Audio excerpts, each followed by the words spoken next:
Okay, it's live streaming now. Whoop.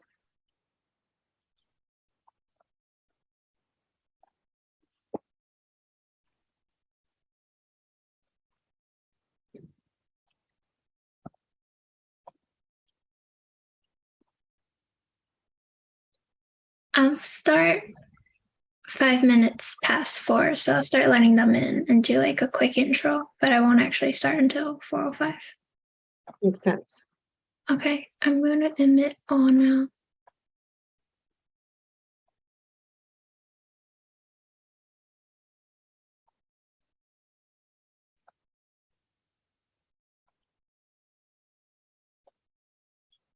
Hi, everyone. Thank you for joining us. We will get started shortly.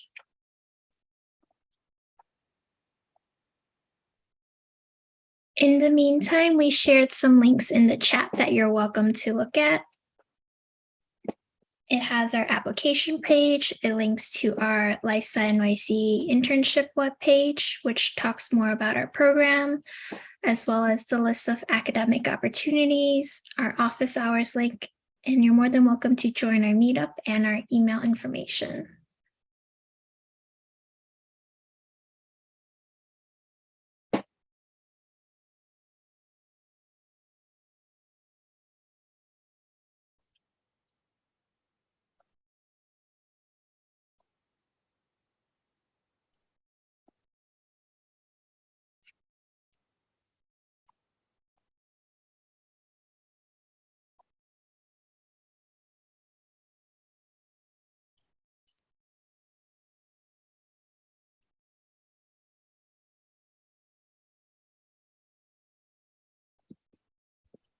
Thank you for joining us. While we're waiting, feel free to introduce yourself and share your major and academic year. You could send it in the chat.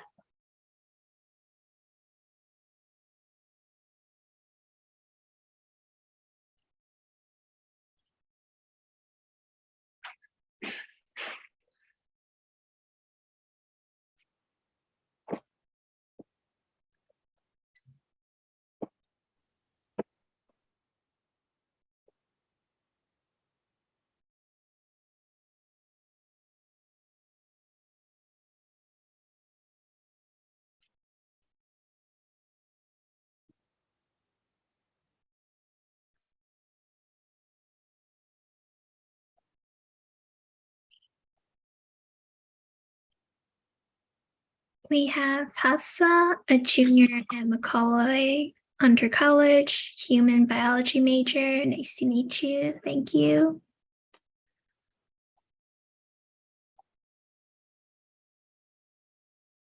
Hi, I'm Tone. I'm a junior studying comp sci at Fordham University. We have Amy, a sophomore majoring in forensic science. Rubelin, freshman at Hunter and a medical laboratory sciences major. Mako, sorry if I'm mispronouncing your name, sophomore majoring in psychology, going into dentistry. Matt, biotech major at City College, halfway through your third year of undergrad. Yamil, a senior at Hunter and a human bio major. Martha, biology major and a junior at City College. Shirley, human bio major from Hunter. Edward, majors computer science.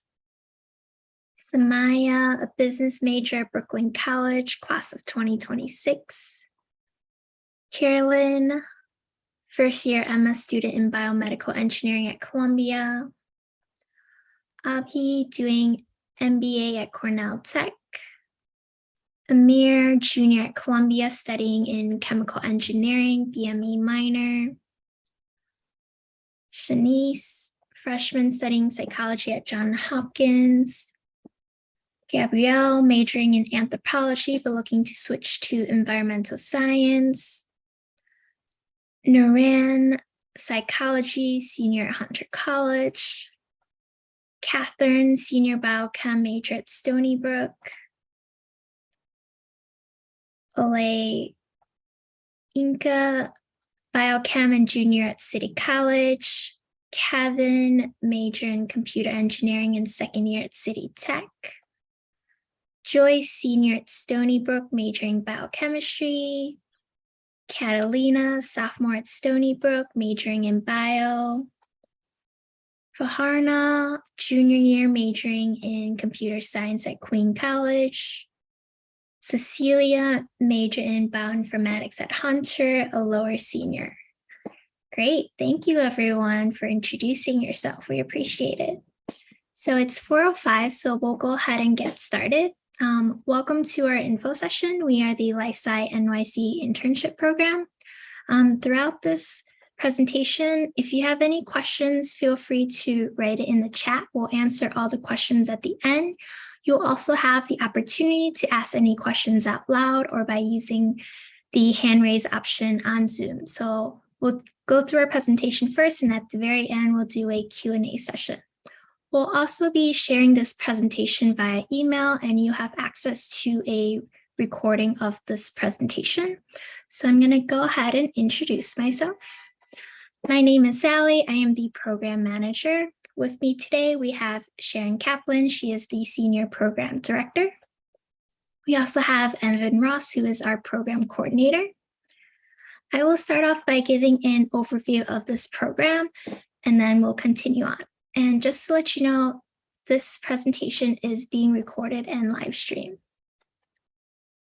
So the LifeSci NYC Internship program, it is part of the city's initiative to grow the life sciences industry. It is part of New York City's Economic Development Corporation's 10-year, $1 billion initiative to grow the life sciences industry in New York City.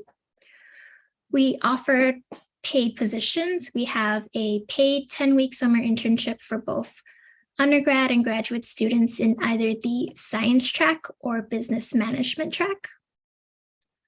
We are also recruiting for the academic year, so that includes for the fall, winter, spring, as well as for part-time and full-time positions. And we are currently in our 6th year of the program. So what does life sciences mean? Life sciences could be pretty broad. Some may think of pharmaceuticals. Life sciences could also include medical devices and biotechnology. It may also cover medicine and clinical care, as well as digital health and support. Support meaning supporting the life sciences industry, which may include marketing, business development, venture capital, equity research, or consulting. Here's a list of companies we've worked with in the past. We have 2 main functions. First, we're recruiting students like you on this call in hopes that all of you will apply to our program. And we are also recruiting companies that are willing to host interns during both the academic year as well as for the summer.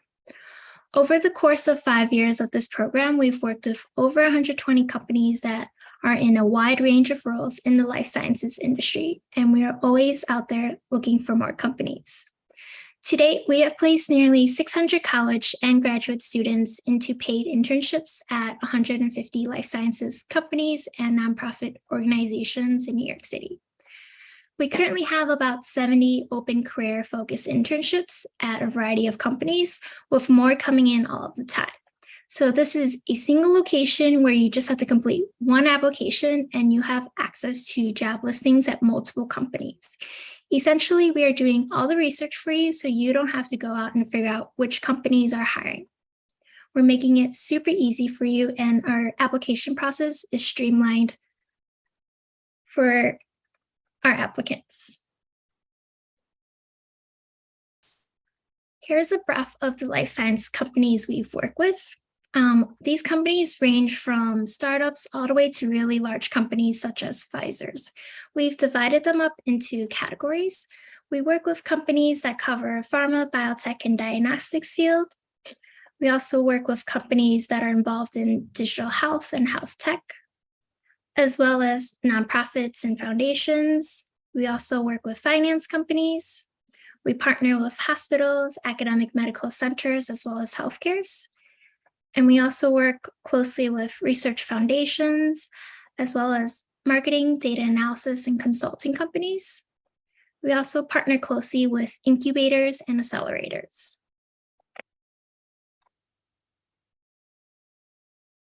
And then Evan is going to go over the program timing with us. Yeah, thank you, Sally. So here you can see our program timing for our application, placements for applicants being placed at jobs or positions, essentially being hired. A quick bit about training, which we'll talk about in a second, and then the start and end dates for our internships. So it might seem a little overwhelming, but I'll break it down pretty simply. I'll start with saying that we do technically have two separate applications. One application for what we call our abbreviated application, and then we also have a full summer application. Our abbreviated application gives you access to fall, winter, and spring positions that we offer. Our summer application, our full summer application, essentially gives you access to every single listing that we have. Fall, winter, spring, and then summer opportunities as well.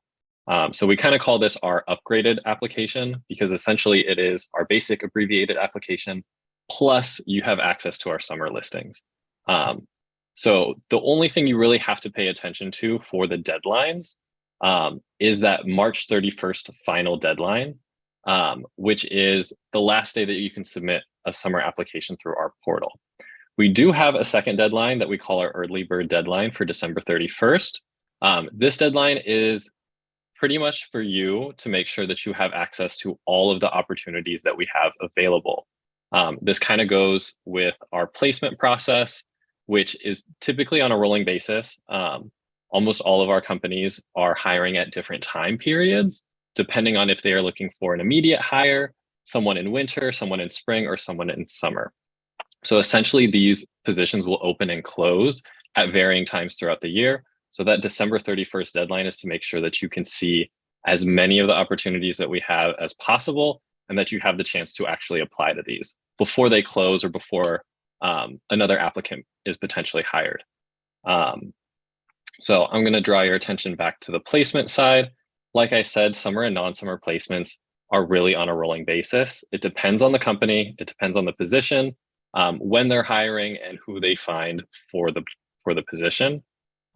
Really the only set time period that we have positions available, or that is going to be set throughout the year, is our summer internships, which will start typically May 30th until August 4th. So they're typically 10-week positions, and they are set for a specific time period. Whereas the other ones fall through spring, it really varies depending on the company when they want to start and end. And it also depends on their needs as well. The last thing I'll talk about here is our training program. We have a 2-day boot camp that you would be invited to if you were given an offer from a company that we work with. So essentially, if you are in the LifeSci NYC Internship program with a company that we work with, we would send out an invitation for that boot camp on May 24th to the 25th. Essentially, this boot camp is a 2-day networking event where you will get to meet other applicants, people in your cohort who also got into our program, potentially alumni from previous years. And we would run different trainings with you. We would have different networking and social events. And it'd just be a really nice way to really get into your summer position or to meet other applicants who have also gone through this process. But I'll talk a little bit more about that in a second. So here is our program timing.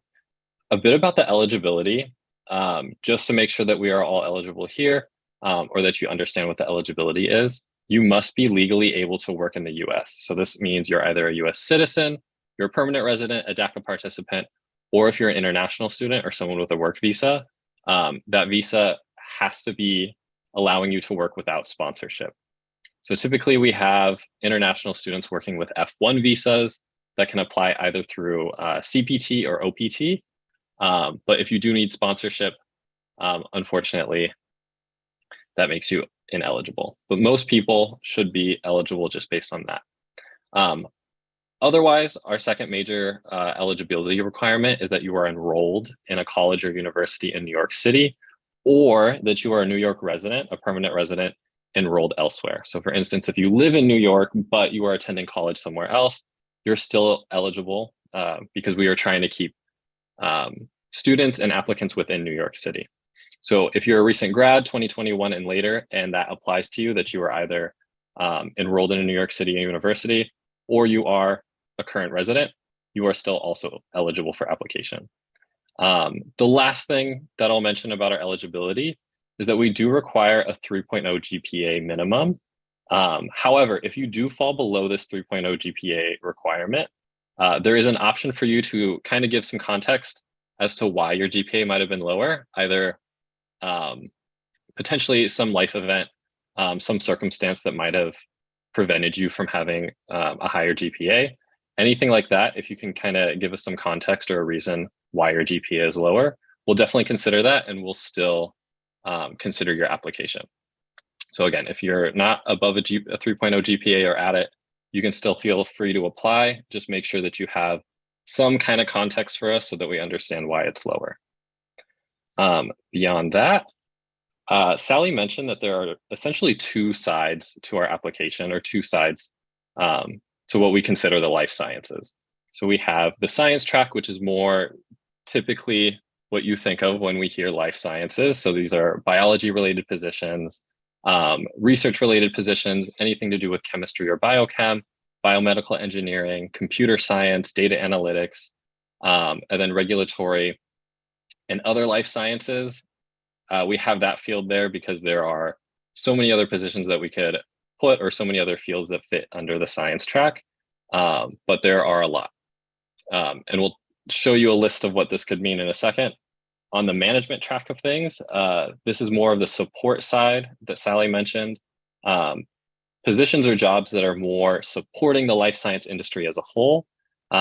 We typically work with smaller startups or with companies that have 3 to 10 employees, maybe even less. So a lot of these positions, or a lot of these companies, don't necessarily have skills to manage or to run a business. So they're looking for interns that can help them with their business, with marketing their business, with their finances, accounting, IT, essentially like brand awareness, social media marketing, things like that, but also public policy, public affairs, and then supply chain and operations. So we have a huge umbrella of positions that we are currently offering. And if you are not a typical STEM major, don't be discouraged, or don't think that this program isn't for you, because it still could be, based on both tracks.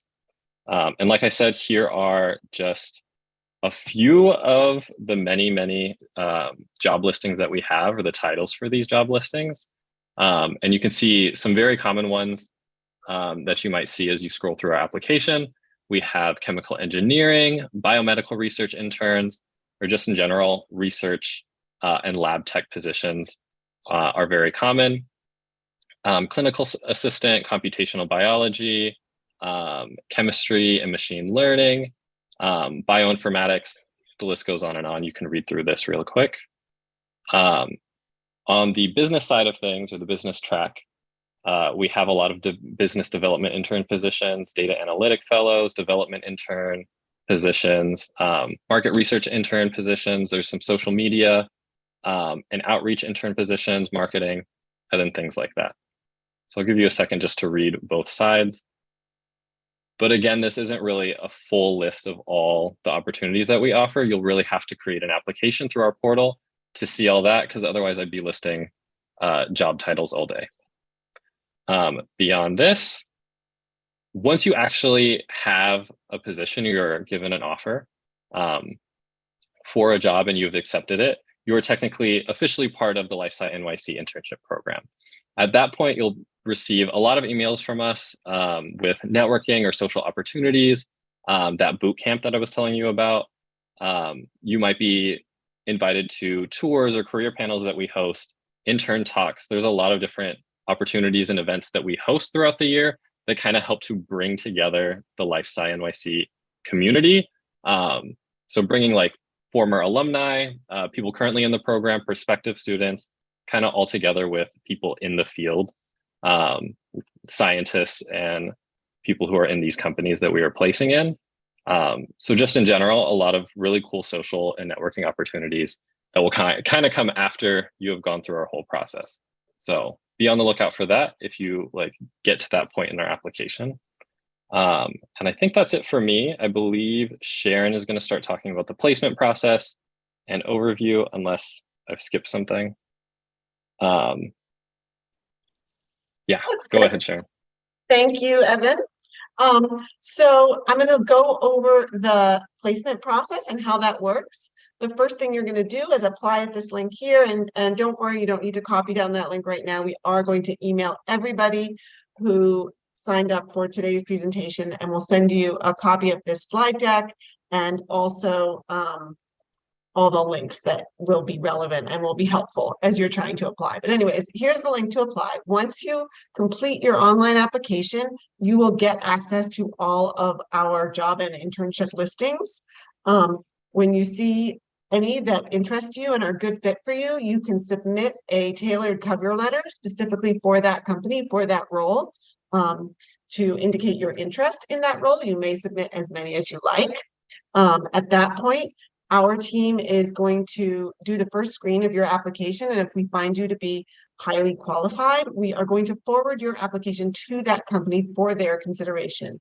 And then the selection of who to interview and who to ultimately hire is always done by the companies themselves. I do want to make a note that we have an abbreviated application for our non-summer positions, where it's mainly a resume and your basic academic information before you submit that cover letter. And then we have some additional requirements that you'll need to submit if you're applying for summer positions. And I'm going to go into that in a minute. So here are the elements that are a part of our full summer application. I do encourage everybody to submit a summer application, at least eventually. Even if you are graduating and might prefer a full-time job, or if you've already graduated, we have found that internships are, first of all, a great way sometimes to parlay an opportunity into a full-time job. Once they find out how much you contribute, they may offer you a job. And also, it's a great way to make connections and build your resume. So don't write off internship opportunities, even if you prefer a full-time job. If you complete the abbreviated application, you later decide that you also would like access to the summer positions, you may just email us and we will allow you to upgrade your application. So that summer application is going to include your resume or CV. It's going to include a personal statement, which I'm going to talk a little bit more about in a minute. It is going to include your academic transcript. An unofficial one is fine. It's going to include 1 to 2 recommendations. And I will talk a little bit more about those in a minute too. And finally, you will have the option to include a video. And I do want to emphasize that applicants are not guaranteed placement. And that's one of the reasons that we do encourage you to apply early rather than later, so that you won't miss any of those job postings and risk having them pulled down before you apply. We will be evaluating your application in several ways. We'll be looking at your interest in a career in life sciences, which doesn't mean that bio majors are necessarily more qualified than others. It just means that we're going to be looking at your particular skills and how you have expressed interest in using those skills and those specialties in the area of life sciences. We're going to look at your personal and professional maturity and integrity, which we are going to be able to judge from the thought that you have put into your application, the accurateness of your writing and your resume, and lack of mistakes. We're also going to be looking at what we hear about you from your references. And finally, we're going to be looking at your technical skills that you already possess or those that you have expressed a desire to learn. So that, again, is in your particular area of specialty. And then, of course, for our non-summer roles, our screening will be based solely on your resume and cover letter. So I'm going to talk a little bit about how to make the strongest application that you possibly can. So first, let's talk about that personal statement. It is a personal statement, so you want to make sure that it is personal, that you put a lot of thought into it, and that it really speaks to who you are and what your interests are and what you have to contribute. Before you even start writing it, make sure that you read the question really, really carefully. There are a number of things that we ask for in the prompt, and you want to make sure that you are addressing all of those questions. Be specific and concrete. Discuss your experience, your qualifications, and what you are hoping to learn from your internship or job. Demonstrate that your interest is genuine by making it personal. Once again, like tell the story of where your interest in this field came from, or where your interest in your area of specialty came from. Or if there is something in your personal life that really is compelling you to want to contribute in this area, talk about that. It is going to make your application more memorable, and it is going to ensure that somebody feels confident that you are somebody who would really dedicate yourself to a position should you be offered one. Describe the type of work you would like to do, maybe the type of place you'd like to work. And we also encourage you to be open to more than one type of opportunity. So we understand that often science majors are most excited about the possibility of having a hands-on lab research position, and that's great, and you can talk about that in your personal statement. But we also encourage you to be open to other types of roles as well, because it will just give you more opportunities, and maybe you'll also be applying for something for which we have fewer candidates. So maybe be open to business roles as well. It's still a great way to learn more about this field, to make great connections, to possibly be able to do a science role in the future at that same company, because you're going to get to know the people there and they're going to come to trust you. And there are just so many different ways that scientists can contribute. And lab research is only one of those areas. And you may actually discover that like a position that's in business development, where they really want somebody who understands the science, ends up being a really great fit for you. So be open to lots of different kinds of roles. And finally, just make sure that you are not vague or abstract, be specific. I talked about the optional video. While this is not required, it is a great way to demonstrate the effort that you have put into your application and the level of interest that you have in being a part of this program. It should only be 2 to 3 minutes long. It doesn't need to have any special production values. You can do it on your phone or your laptop. Just make sure that you find someplace quiet where there's not going to be a lot of distractions in the background. But it's a great way to really show your passion. People can see your face light up when you talk about something that really interests you. And it also makes your application more memorable. Often, hiring managers are only spending maybe 1 minute on your resume or your application, or even less. And this is a way to put a face to the name and to make you memorable and stick out in their mind. And also, sometimes when they see you talking about how interested you are, or a project that you did that you were passionate about, it gives them the faith to know that you would put your all into working at their company and the things that are really important to them and to really contributing. It just gives that extra dimension. And so it's a great way to make your application stronger. You do want to emphasize your interest in the life sciences. And again, it's fine if you are, say, a physics major, or you are a computer scientist, or you are a business major. You just want to talk about why you want to take those skills and those interests and apply them in the life sciences. The next thing is super, super important. And this goes for any part of your application.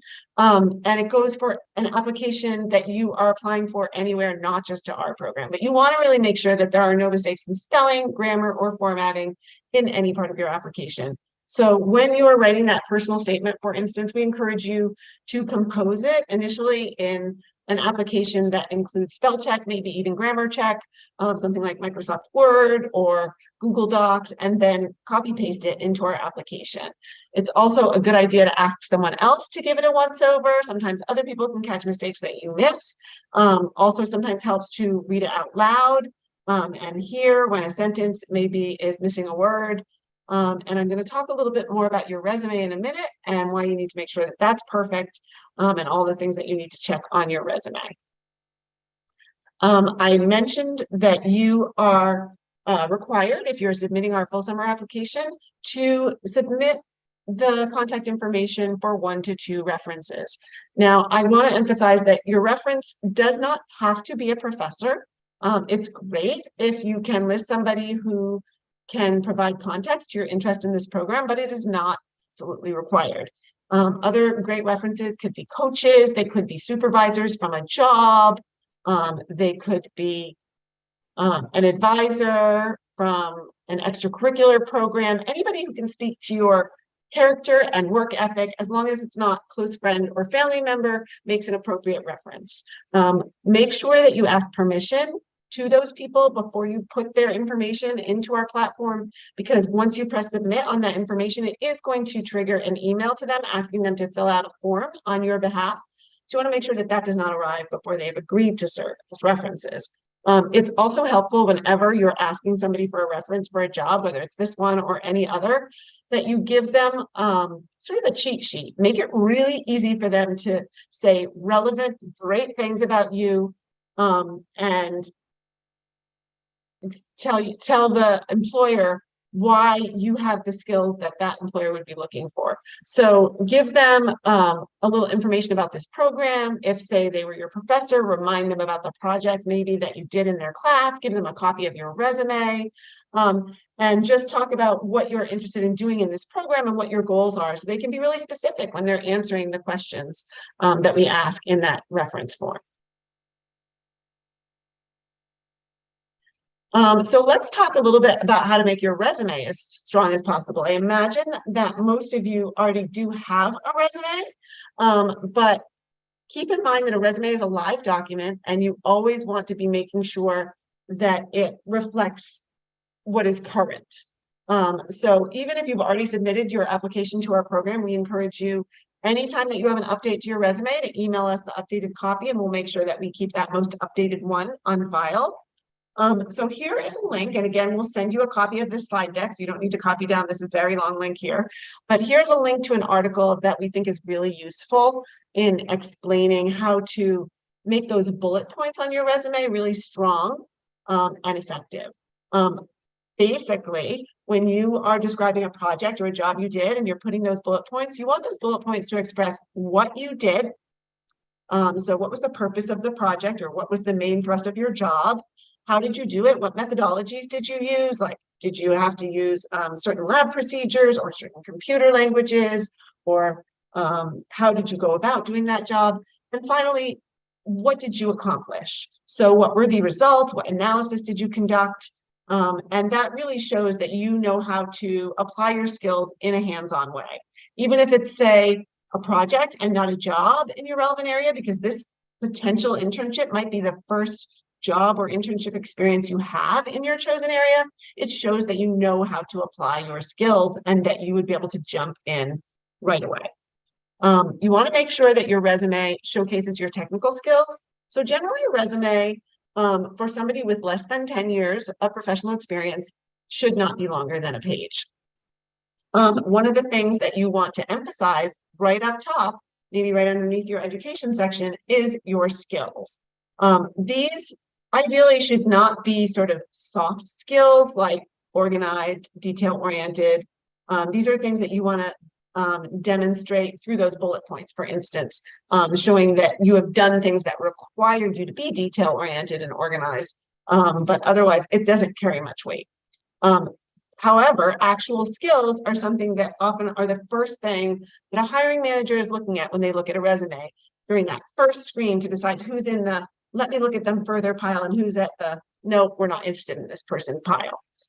So they will be looking to see if you have certain skills that are absolutely required for this job. So make sure that you include all the relevant skills for your major or your area of specialty. These could include analytical skills, certain lab procedures and equipment that you can use, such as PCR, gel electrophoresis. It could include software or programming languages with which you are proficient. And it may include languages that you speak or can write in. You definitely should highlight any research experience you have in your relevant field.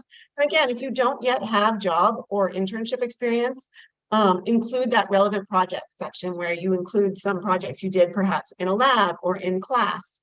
And we definitely encourage you, if you feel like you're lacking in that kind of experience, to approach your professors and ask them if they're doing any research with which you could assist. That's a great way to gain additional experience. And you can also ask if they know of anything else in the department where you might be able to get involved and gain some relevant experience. Even if, say, you're looking for a lab job and they say, well, right now we only need somebody to clean the glassware. Believe me, you can parlay that into something where you're learning a lot and you will ultimately probably be able to have more responsibility. So, get whatever you can in your relevant field. Describe any leadership roles you've held in clubs or organizations or extracurriculars. Certainly include any honors and awards. A GPA is really an optional thing to put on a resume, and it's something you should only include if it's impressive. If it's just middling and not going to stand out, then don't put it on there. Let your accomplishments speak for you instead. Nobody's going to miss that GPA. Make sure you proofread every aspect. So you want to proofread spelling. That includes the organizations you worked for, as well as the wording in your descriptions. You want to make sure your grammar is perfect. If you're not great at grammar, again, ask somebody else to proofread it for you. You want to make sure that the formatting is all consistent. This, again, is going to show that you are detail-oriented, which everybody wants in an employee. So make sure that your margins line up. Make sure that your font size and selected font and bolding and italics are all consistent for the specific areas of your resume, and make sure that all your entries are up to date. So let's say that you have something there that's for high school and you're not in high school anymore, but it still says, December 2020 to present.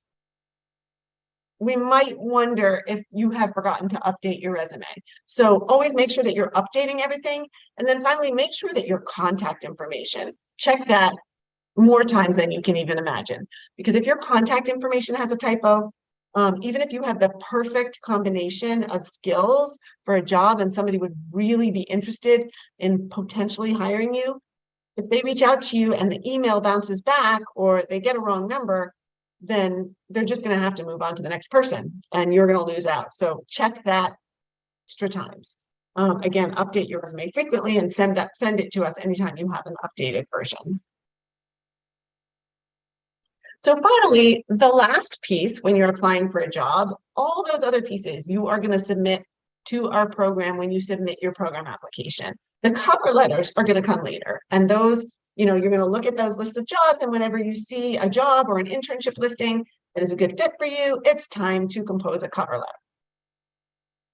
Now, you want to make sure that all your cover letters aren't the same. This is something that should be personalized for each company, because remember, they're going to all receive the same thing for the rest of your application. So you want to make sure that that cover letter really speaks to your interest in that company's mission and your interest in the role that they're trying to fill, and your qualifications to perform the duties that are going to be asked of you in that role. So let's break it down on how you can do that. The first thing you want to do before you even start to write that cover letter is take a really close look at the job description. Read exactly what they say about themselves. Read what they say about the role, and read the specific skills that they're asking for somebody to perform. You can also probably and should look up that company online and see what other information is out there about them and what maybe is currently going on with that company. So you're going to start your letter with a formal salutation. It's always best to err on the side of formal when you're job hunting. So, dear hiring manager, for the most part for our program, you are not going to know the name of the person who's the hiring manager, so dear hiring manager is fine. Introduce yourself by stating your major, your academic year, and the university that you attend. And then you're going to get into the really personalized part for that company. You're going to emphasize how that company's mission and work is relevant to your interests and passions and career goals. This shows that you've done your research and due diligence on the company and that you have a genuine interest. You're not just applying for anything that's out there. You want to then highlight your applicable skills and any research, internship, or work experience you have. And again, if you don't have that, that's fine. Talk about some project work you've done, or classwork that you've done, or even extracurricular things, or even applicable skills you've gained from a past job that was in another field. Talk about how those things will have given you the skills and ability to do the things that are being asked of you at this job. You want to give a few examples. Don't just, again, state that you're detail-oriented. Give an example. If the company said they want somebody who's detail-oriented, give an example of a job you did or a project you did where it was critical that you paid attention to every detail and did everything accurately and correctly in order to get a good result. Then finally, summarize why you're a good fit for the position. Restate your interest and thank them for their consideration. And again, make sure that you sign it formally, sincerely, best regards, something like that. It can't hurt to include your contact information. While it will be in your resume, it is always great just to make it easier for that hiring manager and put your contact information right there again, and make sure you proofread everything carefully. And a final tip, we see a lot of students submit cover letters for multiple positions that are substantially the same. If you're doing that, you're really not writing a great cover letter for any one of those companies. Each one should be personalized in the ways that I just demonstrated. There are some templates that are online that I know that some people use to help them write a strong cover letter. Unfortunately, that is not the way to write a strong cover letter. Anybody like us who reads a lot of cover letters, or a hiring manager who is looking at a lot of applicants, has seen these templates before and will know that you did not compose your own cover letter, and that maybe then they only have to guess if you have decent communication and writing skills, and also whether you have the ability to put thought into things and do them on your own. So don't use a template. If you find that you need assistance, you're finding writing a cover letter or improving your resume to be intimidating, we highly recommend that you make an appointment to meet with somebody at Career Services at your school. The people who work in Career Services are really experts at this and will surely help you to strengthen your application documents, even if you might already think they're strong. So it's a great thing to do, and we have huge respect for those people who work in Career Services. With that, I believe we have a number of links to share with you on our final slide. Yeah, so I just shared in the chat one more time all of these links, but again, we will be sending out this presentation to you all just after we are finished. So you have the slideshow presentation. We will add links to a former or previous info session that we held. We kind of split it up into two parts: the program overview that Sally and I did, and then more of the characteristics of a strong application, resume, cover letter that Sharon spoke to towards the end. So if you didn't catch anything, or maybe you joined late, I saw a few people were coming in periodically. Feel free to check that out. It's essentially everything we just talked about from a previous section, or a previous info session. Otherwise, in the chat, you can also access our application and start it if you would like. To get access to our listings, you can see our program overview. There's that list of academic opportunities that you can check out as well. I'm going to screen share that really quick, but essentially you can, if it'll let me open it. Essentially, you can see all of the listings that we currently have for our fall, winter, and spring postings. So you can browse that before you create your application. If you feel like there is a few positions that you're interested in, you can find those once you've created your application and have access to our job portal. Otherwise, something that we might not have mentioned yet is our office hours link. If you need help either updating your resume, you need help workshopping your cover letter, or maybe you just have questions about the program in general, you can feel free to sign up for our office hours to meet with either Sally or I for like 15 minutes, and we can answer any of your questions or workshop with you. Otherwise, we'd love if you joined our meetup, where Sharon will be sending job postings and updates about our application periodically. And you can always email us at internships@upperweststrategies.com. But now I think I've only seen one question in the chat so far. So if you guys have any other questions, please type those in now. we can answer them directly. You can feel free to use the raise hand function in Zoom, and we can start answering those questions. But the first one is from Yamil. Is it okay to share two different interests in the life sciences? Like one is tech related and the other is a laboratory related experience. To answer that question, yes, definitely. We encourage applicants to apply to whichever positions they are most interested in and that they feel that they're qualified for. So if you're interested in a science position, but also more of the management track of things, definitely feel free to apply to both. We don't limit applicants based on their major. It's entirely based on your interest, your skills, and your qualifications. The next question, does this program offer internships with college credit as well? Sally, would you want to answer that? Sure. So we cannot say that we're able to conform to any school-specific internship positions, but with that, I can say that all of our internships are paid. However, if you are doing an interview with a company and you ask them about it, they may or may not be able to work that credits into your schedule.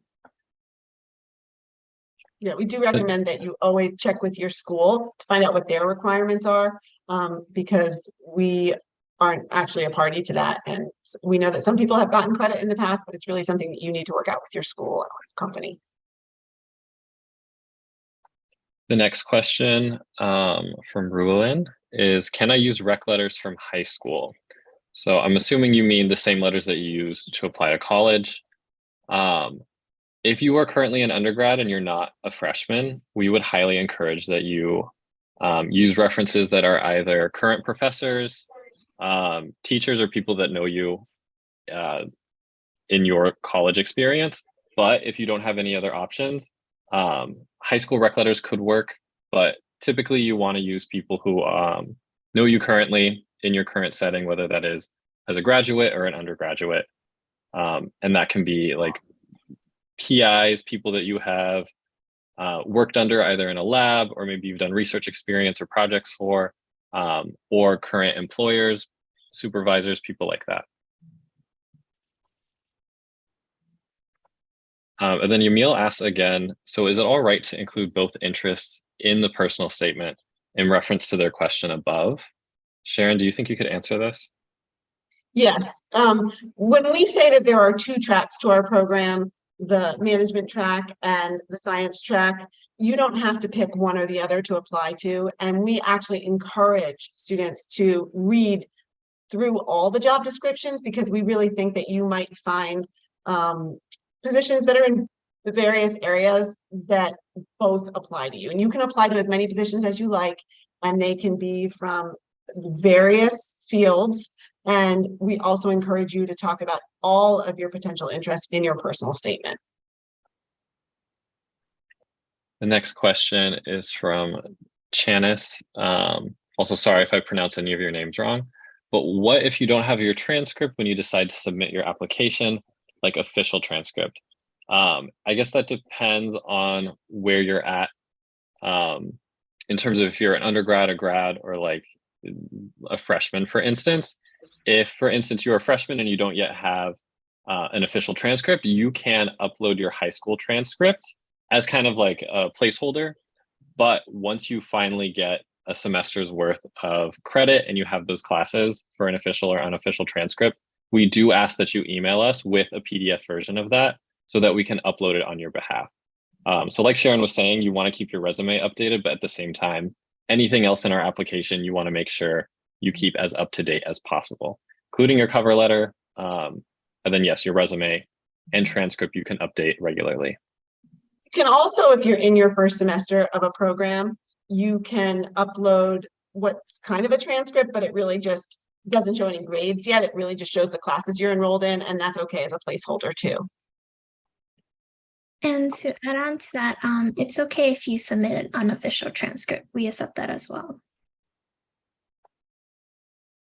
Hafsa asks, other than the time of year, are there any differences in type or quality of internships for during the summer versus the rest of the year? Sharon or Sally, would y'all like to answer that? I'm happy to answer that. We are hopeful that all of the internships are of high quality.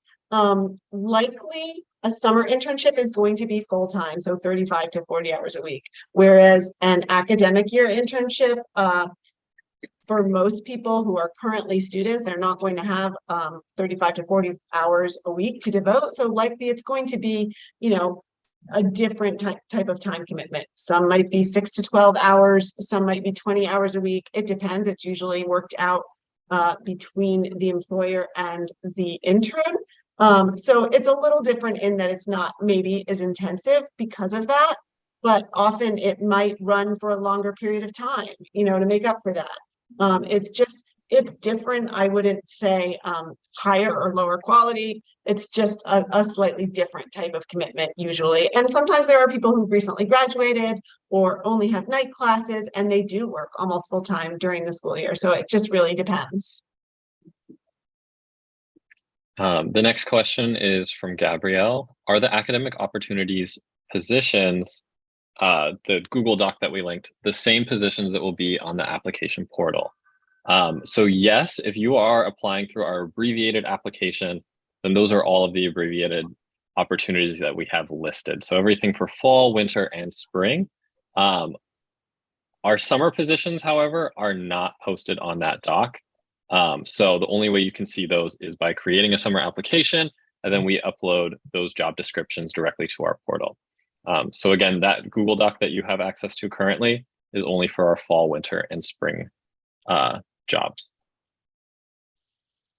And then I think the last question we have so far, are all positions in person? Sally, did you want to answer that?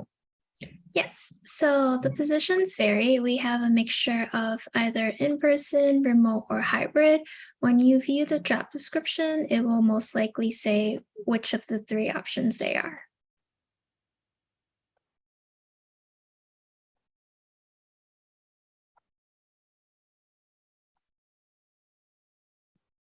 So that's all the questions we have so far. But again, feel free, you can come off mute at this point if you'd like just to ask directly, or continue to type those in the chat. We do have a bit more time. Also, don't hesitate to email us if questions occur to you later. You feel like they're just very specific and maybe not relevant to everybody else who is here. That email address, internships@upperweststrategies.com, comes directly to Sally, Evan, and me, and one of us will get back to you personally. Otherwise, expect an email very shortly with all of this information and more, a link to our presentation, and then direct next steps on how to create your or start your application and begin submitting cover letters to our companies.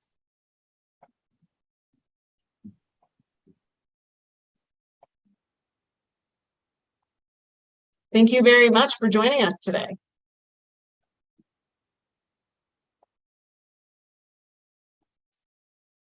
I think we just got a question. I know, yeah. Thank you. Yeah, of course. Thank you so much. I guess our last question, and y'all can stick around. Yamil asked, for the workshops you mentioned, can we show you our application before submitting and getting feedback from you guys? Absolutely. And in general, we will send you feedback if we think that your application might not be strong enough yet or that there is room for improvement, but definitely feel free to sign up for office hours if you need resume or cover letter advice or anything like that. I think we have another question from Fakriya. Is there an age limit for applying to internships and jobs? Thank you. I'm happy to take that. Yeah, Sharon. Oh yeah, there is no age limit. Students can be of any age. You do have to be at least 18 to apply to our program. So there is a lower age limit. If I choose a job, I need to know sorry, let me read this again. If I choose a job, do I need to know what I'm going to show us? Because I never got in an internship. I'm not sure what this question is asking exactly. I think I might understand this. If you apply and you don't get a position with us, for instance, you send in a cover letter, and then we send that cover letter on, and there is a rejection letter, or that a company selects another applicant and not you, you would receive a rejection letter from us, essentially telling you that you were not selected for this position, but you are always welcome to apply to more positions after. So if I didn't answer your question, feel free to ask it again. I think to add on to that, Kevin, when you're on our portal, or even if you go look at the academic opportunities, if you review the job descriptions, most of them will talk a little bit about what the company does, and then we'll talk about the responsibilities that they're seeking the intern, that the position itself will be doing, as well as any certain skills. So I think when you are reviewing the job description, you have an idea of what that position will require, and you can assess whether you have those skills or whether you don't have those skills. Also, just looking at the job description itself can give you a gauge of what companies are looking for, what they're seeking for an intern. So if you don't have a skill, that might be something you want to work on during the academic year, so that when you do start applying again, you will have those skills already. And then our last question, should someone wait for the end of the fall semester or for a higher GPA, or the sooner the better? Sharon, what do you think? So I would say don't wait to apply, because you'll miss out on potentially listed positions. List your current GPA and include your current transcript now. And at the end of the semester, if your GPA goes up, you're welcome to email us and ask us to make an adjustment in your application. So that will be reflected there for any additional roles that you apply for. And you can also send your updated transcript that shows your higher grades as well. But don't wait. Some companies might really care about the GPA, others won't even look at it. So you should definitely not wait to apply. So we're still getting questions. If you still have questions, feel free to submit them. No worries at all. Yamil asks, I'm reading the positions and can only find one that involve direct patient contact medical scribe, but Chinese is required, which I don't qualify for. Do you offer other positions similar to medical scribe for the summer or fall? Sally, what do you think? Yeah, even if we only have that position right now, it doesn't mean that later on we won't post a position in the future. It's really dependent on what the companies are currently seeking, and we're constantly adding more. Once you apply to our program, you'll be added to our mailing list, and you'll generally get a weekly email of new positions that we add onto our job portal, and you're more than welcome to check through the job portal consistently to see if there's anything else that you may qualify for. That being said, I do want to be honest with you that we don't get a huge number of positions that are working directly with patients. We get a lot that are very much related to the field of medicine and to advances, either research in medicine or companies that are producing a drug or researching a drug or a medical device or some other application that applies to patients. But we do not have a ton that are for direct patient care. There will be a few, I'm sure, but it is not the majority of our positions.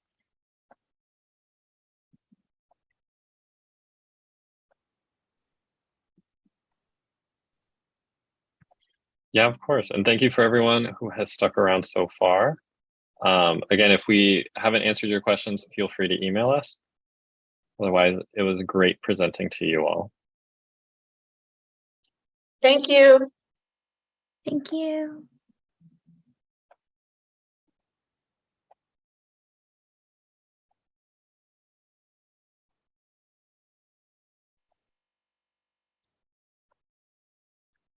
Of course, see you, Martha.